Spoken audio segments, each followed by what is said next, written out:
Hi and welcome to Hacks for Macs. So what's the fastest way to open anything on your Mac?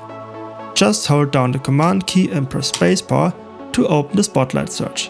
Now you can type in the name of anything you want. If we want to open the App Store, we just type A and P and we can already see the App Store as first result.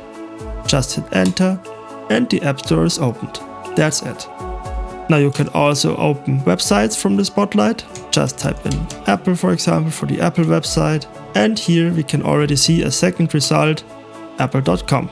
Just hit enter and the browser is opened and in there the Apple website. You can also open files with Spotlight. For example, the cat image you were working on lately.